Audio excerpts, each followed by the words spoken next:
up? What up? What up? What up? What up? What's good, people? What's up? What's up? What's up? It's our favorite time of the week again, people. It's time for us to do our review for Insecure, Season 4. This is Episode 3.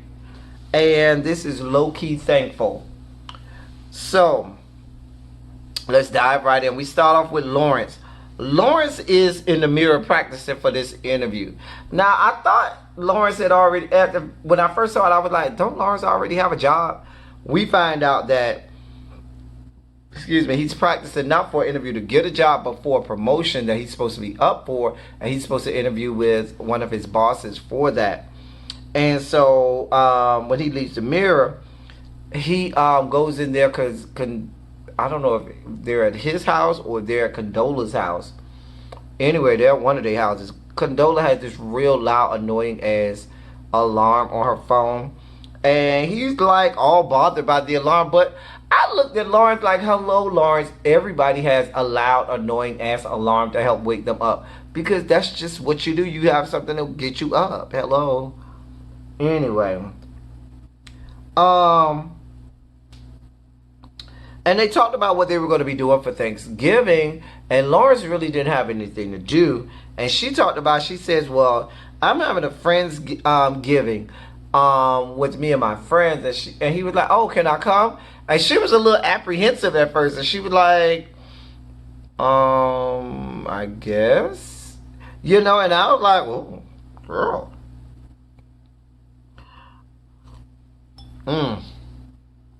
Put a bookmark in that. Then Lawrence goes to work and he finds out that his boss is not available. They're in some meeting. Come to find out, his company is like downsizing and they're going through, you know, a whole lot of changes or whatnot. And so the next thing we see is he's in the car with Chad talking about it. And, you know, he's kind of down about it. And Chad was like, you losing your job? He was like, nah, I'm good, you know, I'm the only black one in my department, you know, so I checked that box and I'm real good at what I do, so I'm straight. But anyway, he was kind of real down about not being able to get the promotion. And, you know, how, you know, if it ain't one thing, it's another. If it ain't my love life, it's my job. If it ain't my job, it's my love life. I can't get nothing together. And Chad reminds him, hey, remember what the fuck you was last year this time. You way better now than you was last year this time. Anyway, we then see that Lawrence goes to this restaurant to meet up with Condola. Issa's there. Apparently, this is a restaurant that Issa and Lawrence used to visit as well. So Issa is there. She's ordering some stuff. She's sitting down at the table waiting for her food to come. So Lawrence comes there and they have this whole joke and everything. You know, they laughing and so forth and so on. I think it was about, I don't remember what the joke was. I just remember the last part of the joke when they said on Set It Off, everybody died except for Jada Pinkett. Damn it. Oh, they was giving away spoilers from movies because I remember they said, oh yeah, on Coming to America, you know, Akeem and Simi go back to Africa. You know, where they was giving, you know, because there was a movie she hadn't seen yet and he told her what happened. Anyway. They laugh it up and they're real laughy and chummy. And then Condola comes and catches them in the middle of this, you know, conversation where they're real chummy and laughing. And Issa was like, oh, I was just about to leave. And then the man was like, order for Issa. And then he was like, dining in. And she was like, yeah, I was just about to get that to go. And she takes the people's plate and walks out. Just a mess. But when she was walking out, you could see her look back at Issa and Condola as they were greeting each other. He all hugging and kissing her, you know, greeting her, and they get ready to sit down for lunch or whatever. She's all in her feelings about it. You could see she's real uncomfortable. So then Issa and Molly go out grocery shopping. So they talking about Thanksgiving and what they plan to do and all of their plans or whatever, being with their families. In the middle of this shopping, I think Issa came for Molly. Molly came for Issa. They was coming at each other. They was going at each other. They was slick shit reading each other. And they kind of, settled on realizing that, we've been off. We ain't been seeing eye to eye. And, chemistry just been off for the last couple months. And we just need to, we need to sit down and talk and get it together. So they agreed that they're going to do that over Thanksgiving. What happens is on Thanksgiving, Issa always comes by Molly's family house and eats pie with them. And she said, well, this year when you come and eat pie, we'll sit down, we'll talk about it, and we'll figure out what's wrong with us and why we not gelling like we normally do. And that was going to be that. Lawrence, it's Thanksgiving now. Lawrence gets to, before that, we saw this, every now and again through the episode, we see on Instagram stories what everybody else is doing. You see what Tiffany, I can't remember what Tiffany's husband name is, but what Tiffany and her husband doing, what Kelly's doing with her ghetto ass family, and we're getting caught up with everybody else. Lawrence gets to Condola's house, and he picked out a good outfit, trying to make a good impression for her friends or whatever. And the sink is leaking. So he's like, oh, yeah, I can fix that. Let me go ahead and fix that for you. And she was like, you know how to fix the sink? He was like, yeah, I got you. Don't worry about this girl. And I'm like, what the fuck? Where the fuck you learned how to fix the goddamn sink? This motherfucker is over there looking at YouTube videos on how to fix a leaky faucet. Just a fucking mess. Child, I knew right then and there, this is not going to end well. This will not be ending well. Anyway, then we down at Molly's family's house for Thanksgiving. Now, when Molly got there, listen, when I tell you I love the dynamic of Molly's family, Molly got that traditional black family that, brothers and sisters, mom and dad, you joke, you laugh, you throw shade, you tell people the truth, you honest, you're blunt, you have no tact. Just the traditional black family. I also like it because both her brothers are cute. Both of the brothers cute. Anyway, so we saw all of that going on. They're fixing dinner, they're preparing everything. So that was real cute. I really enjoyed that. Then we see Issa and Amal arrive at their mom's house. And when they get there, the mom's boyfriend, Stanley, or whatever his name is getting carted off in the EMTs, in the ambulance, because he done tripped on some gravy in the kitchen or something, and fractured or broke something or other. So they mama, shout out to, what's my girl name? Raquel something. I can't remember her name. Anyway, they mama. So she's going to the hospital with him. She tells them, all right, I need y'all to stay at the house and greet, be good hosts and greet the rest of the family as they come. Soon as she get in that EMT and leave, Issa and them all turn around and was like, we ain't staying here. We're not here for the rest of this family. We don't want to see them. We out. And they leave. Next we see, we back down at Molly's family's house.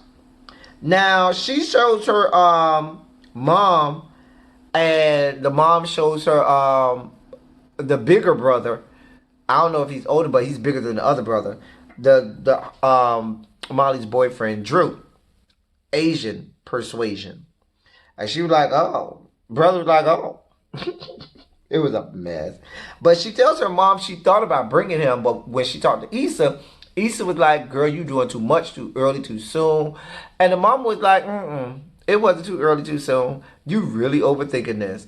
You could have brought him and it would have been just fine. And basically what I wrote down is her mom says everything her mom said basically debunked or was counter to what Issa said was the right thing to do. And I wrote that down because I was like, interesting. Issa said do this, the mom said do the polar opposite, and it would have been fine. So I made note of that. Issa and Amal go down to the restaurant. I don't know what kind of restaurant it looked like. You know what it looked like? I don't know. Was it like a Chinese restaurant or something? I know they had drinks. No, it was a Mexican restaurant because they had a mariachi band. Yeah, singing Thanksgiving songs. Anyway, but they having drinks and all. Anyway, it was an hour wait for them to get their dinner. So Issa texts Molly and says she's gonna be late for pie. Molly texts her back and says, "Do you, girl?" Now, when I saw her send that text, when somebody says, "Do you," that's kind of, passive aggressive saying, "Girl, whatever, I don't give a fuck." You know what I'm saying? That's kind of how that comes off. And that's kind of how I read it when she said, "Do you, girl?" I'm like, ooh. Child. Back down to Condola's, okay? Condola and her friends, they chatting it up. They talking about all of this stuff in the third. They're all like, "Oh, we see you." At first, it kind of came off both ways because I felt like at times they were like, oh, they liked Lawrence, but at other times I felt like he was kind of the butt of the jokes, which makes it uncomfortable for anybody. Like you never want to go somewhere and only know one person in the whole crowd, and then the rest of the people there who all know each other are kind of having all of these inside jokes, and some of those inside jokes directly reference you or directly affects you, and you sitting there like, okay. That's kind of how I felt when I was looking at this. I kind of felt bad for Lawrence. So then we found out Condola don't want to get married at all. We know, and of course, Lawrence ain't fixed the sink. Lawrence going there to try to turn on the goddamn sink in the kitchen. This shit is worse than it was before. Now the shit, skeeting out water is shit. Now, one of Condola's drunk ass friends came in the kitchen with Lawrence and basically started telling Lawrence all kinds of stuff. And tells Lawrence about her past and stuff like that. It's just, doing what a good friend should not do. Now, if you my friend and my boo or my whatever is there, bitch, it is not your fucking job to go tell them a goddamn thing. Matter of fact, I don't want y'all having conversations unless I'm in the room with you. If you in the room with him and he in the room with you and my monkey ass ain't there, bitch, all you better say is, "Hey, how you doing?" and bye. That is the brunt of that conversation. Anything past hi and bye, bitch, I'm fucking you up. What the fuck are you talking about? Fuck you got to say. You my friend. Bitch, you don't even know him. Girl, Condola better than me because I would have drugged that bitch had I found out. But she better than me, honey. Anyway, back down to the Mexican restaurant. Issa and Amal are there. Issa picks up her phone and sees Molly text. The "Do you, girl" text. And I felt like she felt the same way I did. And she was like, she tells Amal about seeing Lawrence down to the restaurant with Condola and that fact that they was out on a date. And she kind of admits to Amal that, she was uncomfortable with it. And she feels like Condola is reaping the benefits of all of the hard work that she put in with Lawrence. Now, I'm going to stop Issa right now and say this. Girl, get off your high horse, okay? All the hard work you put in. He's not a dog. He's not a pet that you're training. He's a grown-ass man. And obviously, if you were so great at teaching him, you would still be with him. It was obviously something he had to learn on his own. Not from you. But anyway, I digress on that, honey. Just a mess. Anyway, but Amal did what any good sibling would do. Amal was like, fuck that nigga. Keep it moving. And I expect my sibling or my best friend to be like, maybe not my best friend, but definitely if you my sibling, I expect you to be like, fuck that nigga. That nigga ain't shit. And keep it moving. I kind of expect that from my best friend too. But that's what Amal said to her. Anyway, back down to Molly's house. They trying to play taboo. And Molly is still treating her dad with kid gloves, like walking on eggshells, like making it real uncomfortable around her dad. Because remember, we found out like a season or two ago that her dad cheated on her mom, but they ended up staying together. She never got over it, even though the mom got over it, which I don't even understand. Anyway, so the brother comes, pulls her in the kitchen and say, "Bitch, what the fuck are you doing? You still on the dad shit? Mom got over it and they still a fuck together. You still all in your feelings, and she the one who with him. Girl, get your life." And I'm like with the brother, get your whole damn life. What the fuck you still mad for? Child. But he gave her some good advice. He had to knock her into reality and bring her back into the present, which I'm glad he did. I mean, so they can go back to being a whole ass family, but I'm glad he did that.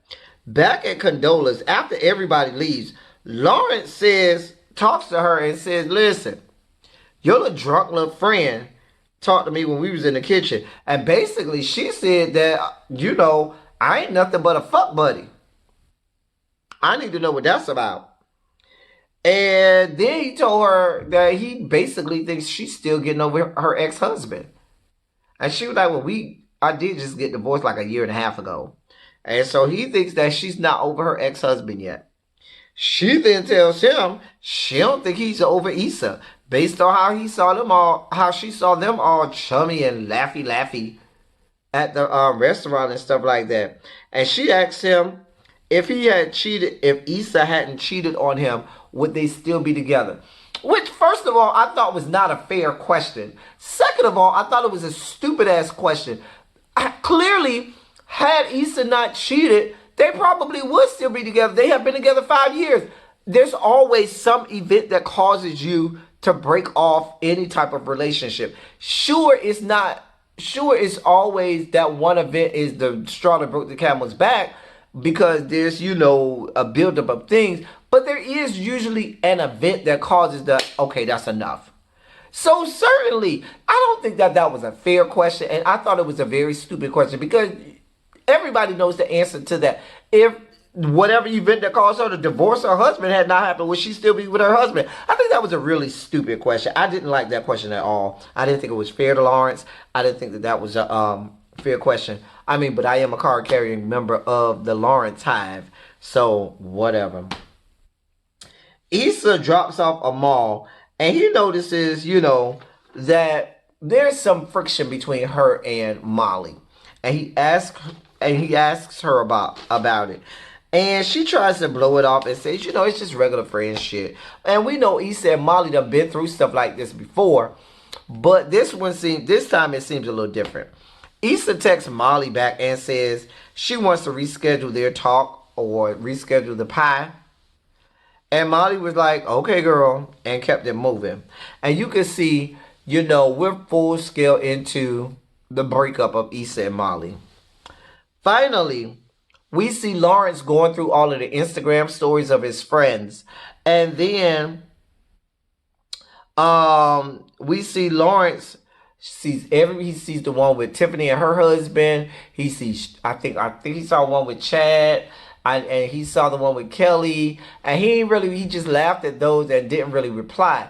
When he saw the one with Issa and Amal, he sent a smiling face emoji and stuff like that.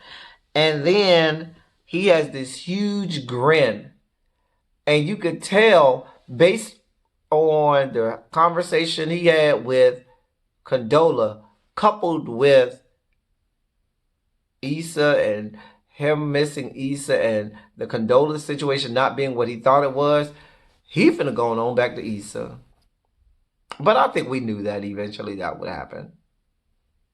I think we knew that. Anyway, and that was the end of the episode. I can't wait to see what happens next, because if Lawrence does end up getting with Issa, what is this going to end up doing with the relationship between Issa and Condola? And I want to see how this further separation between Issa and Molly shakes down. But that was it, y'all. Listen, y'all know we love this show. It's so great. Can we get more of Amal? Because Amal is a little cutie too. He's a nice piece of dark chocolate. Like I do Amal. And can we get more of Molly's brothers, who are also cute? I'm just saying that, and I mean, I can't complain because the show already has enough good-looking men, so I shouldn't complain. So I'm not gonna be greedy. I'm glad with what I got. Anyway, that's Insecure season 4, episode 3. Until next time, I'll be back. Thank y'all for coming. Y'all drive safely. I'm out.